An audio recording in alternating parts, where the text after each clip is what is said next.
Hello friends, welcome to Naman code academy. Friends, आज हम लोग एट्रीब्यूट्स के बारे में सीखने वाले हैं कि HTML में एट्रीब्यूट्स क्या होते हैं और वो कैसे फंक्शनैलिटीज़ परफॉर्म करते हैं। जैसा कि हम लोग इससे पिछली वीडियो में एलिमेंट्स के बारे में देख चुके हैं, तो अगर आपने वो वीडियो नहीं देखी तो आप पहले वो देख लें ताकि आपको एट्रीब्यूट्स सीखने में आसानी हो जाए। तो अगर मैं यहाँ पर डॉक्यूमेंट में आऊँ तो मैंने पिछली वीडियो में आपको थोड़ा सा हिंट दिया था एट्रीब्यूट्स के बारे में कि एट्रीब्यूट्स क्या होते हैं। वो हमारे जो हैं डॉक्यूमेंट में फंक्शनलिटी परफॉर्म करते थे हैं, इस तरह की मैंने आपको थोड़ी सी हिंट दी थी। तो आज हम उसी कॉन्सेप्ट को थोड़ा सा वाइडली देखेंगे, उसको हम थोड़ा डिटेल में देखेंगे। All HTML element can have attribute, mean her element का एट्रीब्यूट होता है। एक चीज़ हो गई। अब ये क्या होता है हम इसको इम्प्लीमेंट करेंगे थोड़ी देर बाद, ताकि आपको जो है कम्प्लीटली क्लियर हो। Attribute provide additional information about element. जब भी आप कोई एलिमेंट बनाते हैं तो आपको उसके रिलेटेड कोई इन्फॉर्मेशन देनी होती है, आपको उसके रिलेटेड उस पर कोई फंक्शनैलिटी परफॉर्म करनी होती है, तो आप एट्रीब्यूट्स का सहारा लेते हैं। अब हम वर्किंग करेंगे तो आपको समझ आएगी।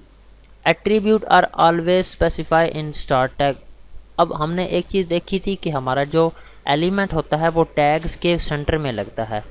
तो एट्रीब्यूट जो हमारा है वो स्टार्टिंग टैग के अंदर लगेगा। और वो कैसे लगेगा, उसका क्या सिंटैक्स होगा, यहाँ पर एट्रीब्यूट का नाम आ जाएगा, उसके बाद इज़ इक्वल टू और डबल कोटेशन में उसकी वैल्यू आ जाएगी, जो भी हम उसकी वैल्यू देना चाहते हैं। तो पहले हम एक एट्रीब्यूट को देखते हैं, लैंग एट्रीब्यूट। अब लैंग स्टैंड करता है लैंग्वेज के लिए, तो मैं आपको इसकी एग्जांपल दे देता हूँ। लेकिन यहाँ पर एक छोटी सी एग्जांपल पहले से ही मौजूद है। जैसा कि हमने एक इमेज टैग लगाया और उस इमेज टैग के अंदर ही आप यहाँ पर अगर देखें तो मैंने source is equal to double quotation HTML/capture.jpg मैंने लगाया है। तो ये इस सारी चीज़ों को फॉलो कर रहा है। सबसे पहले नेम आया, उसके बाद इक्वल, उसके बाद देन कोटेशन और फिर हमारी वैल्यू और ये हमारा टैग क्लोज। तो ये हमारा एक एट्रीब्यूट है किसका, इमेज के लिए। अब लैंग जो है वो एट्रीब्यूट यूज़ किया जाता है लैंग्वेज के लिए। अब जब भी कोई HTML डॉक्यूमेंट बनाते हैं तो आप उसकी लैंग्वेज डिफ़ाइन करते हैं कि ये डॉक्यूमेंट जो हमारा किस लैंग्वेज में लिखा जा रहा है, ताकि ब्राउज़र को समझने में आसानी हो जाए। तो वो कहाँ पर आप देते हैं, HTML का जो हेडिंग टैग है, जो HTML का टैग स्टार्टिंग टैग है HTML डॉक्यूमेंट पर, वहाँ आप लैंग लगाते हैं और आप यहाँ पर लैंग्वेज जो है वो सेलेक्ट करते हैं। तो लैंग्वेज जो हम यूज़ करने वाले हैं वो इंग्लिश है, तो आप EN डैश आप यहाँ पर US देंगे और आपकी जो है वो US इंग्लिश जो है वो US लैंग्वेज जो है US की इंग्लिश लैंग्वेज जो है वो आपकी सिलेक्ट हो जाएगी। तो आप लैंग एट्रीब्यूट का इसके लिए यूज़ कर सकते हैं। उसके बाद हमारा नेक्स्ट एट्रीब्यूट आता है टाइटल एट्रीब्यूट। अब किसी भी वैल्यू का जो है, कोई भी आपने अगर कोई वैल्यू दी है तो आप उसका टाइटल जो है वो लगा सकते हैं। जैसा कि हमने एक पैरा दिया और हमने लिखा दिस इज़ पैराग्राफ और हमने इसे कोई टाइटल देना है, तो हम यहाँ पर इस P टैग के अंदर आके टाइटल इज़ इक्वल टू, यहाँ पर हम इसको कोई टाइटल दे देंगे। अब ये टाइटल कैसे वर्क करेगा वो आप देखिएगा। तो मैं यहाँ पर लिख देता हूँ पैरा और मैं इसको करता हूँ सेव और ब्राउज़र में करता हूँ रन।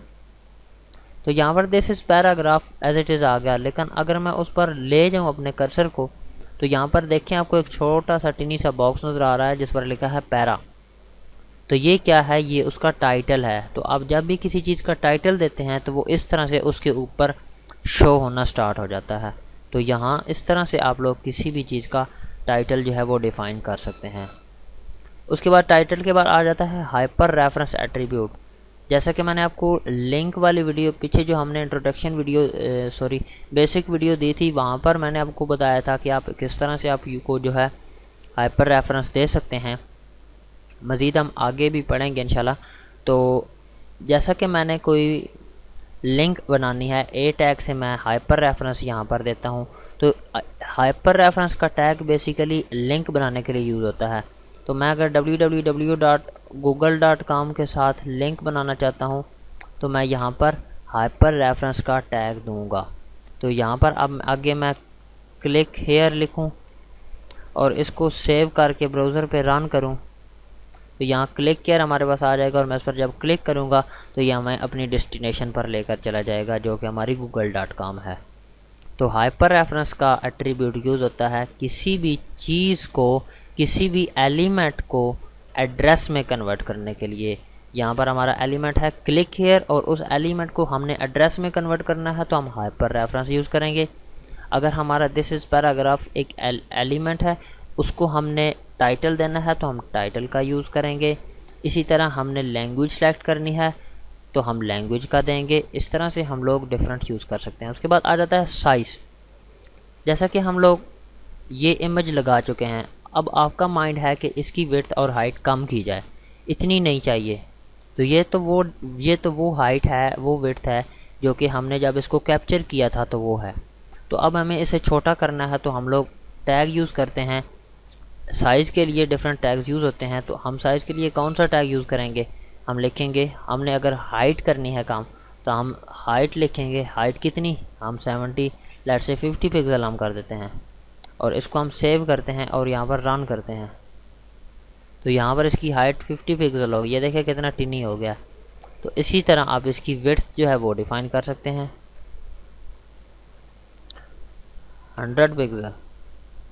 अब यहाँ पर मैं पिक्सल का वर्ड यूज़ कर रहा हूँ, आपने इस चीज़ को ध्यान में रखना है। तो यहाँ पर देखें इसकी विड्थ थोड़ी सी इंक्रीज़ हो गई है। तो इस तरह से आप यहाँ पर ये एट्रीब्यूट्स यूज़ हो रहे हैं किसके लिए, इमेज के लिए। तो यहाँ पर आप एट्रीब्यूट का यूज़ जो है साइज़ के लिए भी कर सकते हैं। देन आ जाता है ऑल्ट एट्रीब्यूट। लेट से मैं आपको एक कंडीशन देता हूँ कि ये इमेज है। अब अगर ये इमेज यहाँ पर मौजूद ही नहीं है, मैं इसको डिलीट कर देता हूँ। मैं आपको समझाने के लिए इसको डिलीट कर देता हूँ ताकि आपको कॉन्सेप्ट क्लियर हो।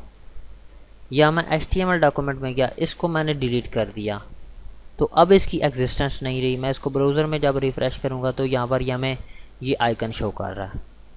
तो अब कोई ऐसी सिचुएशन आ जाए कि वो आपको डिस्प्ले ना हो सके, इमेज ना डिस्प्ले हो सके, तो वहाँ पर आप अल्टरनेट में क्या शो कराना चाहते हैं, तो वो जो भी हम होता है वो हम ऑल टैग में डिफ़ाइन करते हैं।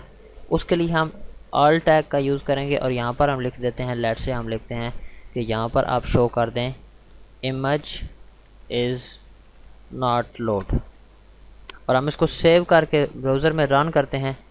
और अब यहाँ पर देखें, यहाँ आपको image is not load display हो रहा है। इसका मीन है कि अगर हमें इमेज नहीं डिस्प्ले होगी तो हम इमेज इज़ नॉट लोड हमें डिस्प्ले हो जाएगा ताकि यूज़र को पता चल जाए कि इमेज लोड नहीं हो सकी। तो अल्टरनेट टैग आपका इसके लिए हेल्पफुल होता है। तो ये कुछ एट्रीब्यूट्स थे जो कि आपको समझाना मैं चाहता था। नेक्स्ट एट्रीब्यूट्स को जो रहेंगे हम साथ साथ काम करेंगे तो और भी एट्रीब्यूट्स हम सीखेंगे।